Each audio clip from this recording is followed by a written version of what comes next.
Secure Citizens on the Future of Digital Identity in South Africa overview with a global identity crisis threatening to undermine economic growth and the safety of millions of South Africans urgently needs secure and innovative identity solutions.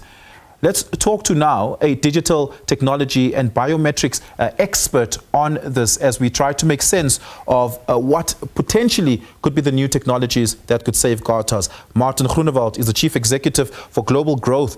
Martin, good evening. Thank you so much for your time. Really do appreciate it. When I log into my banking app, Martin, it uses my face recognition to give me access, and sometimes on a very odd occasion, it asks me for my actual password, and I may have to go through a two-step authentication process to be able to go in. Is that secure enough, and has that become a legislated requirement when it comes to protecting the identity and the sensitive information of consumers? Hi, Oliver, and thanks for having me, and good evening to your viewers as well. Look, I think the biometric on your app, on your banking app, verifying you is about as good as we've got it.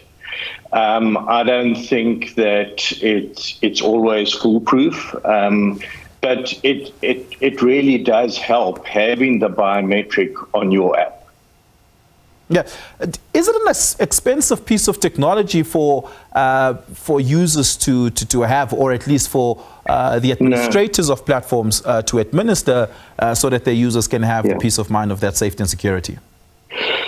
Look, it's obviously all technology has a price, but if you look at how much fraud that South Africa is targeted at, we are the third most targeted country for cybercrime in the world.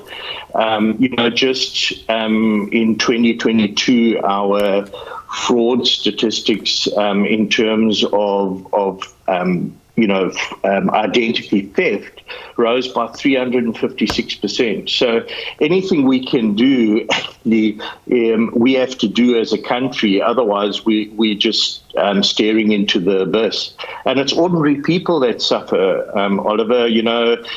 People suddenly realize that they're owing money that they were never part of, or that suddenly they're blacklisted and they didn't even know that they were,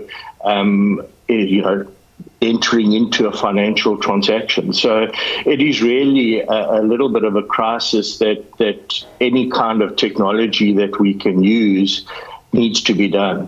Yeah. What are some of the biggest digital identity problems in South Africa?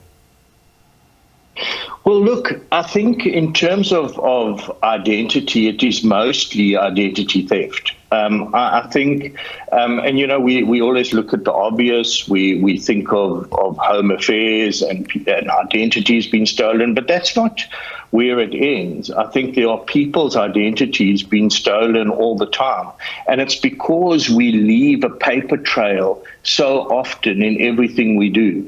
Think about how many times you are asked to produce your identity or your driver's license, and people keep copies all over the place.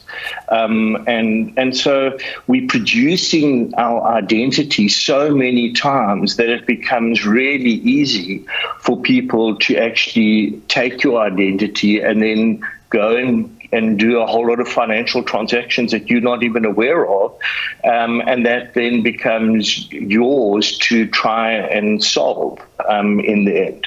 Yeah, with the advent of AI and very specifically deepfakes, that fear goes up. Do we have the necessary and requisite protective technologies against that? Well, I think that's what's exciting. I think there's some emerging technology. We're doing some work in that space where you can actually use verifiable credentials that are stored in a blockchain and that can't be hacked. So I think the world is moving on, and what is nice about using technologies like that and using verifiable credentials, it puts people like us, the consumers, back in control of our identity. So you can just imagine your identity almost operating as if it was a wallet on your app, on your phone, and you can just go and produce that wherever you need it.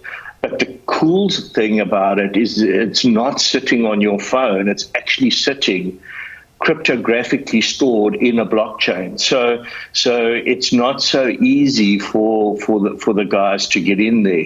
Yes, you've got to be careful when you onboard people with deepfake and AI. But the point is at the moment, every time somebody gets onboarded by an institution, they have that threat continuously. But there are ways of solving it. That's the good news of it. Yeah, Martin Groenewald, thank you so much for your time. Really do appreciate it. Chief Executive Officer of Global Growth, at Secure Citizen.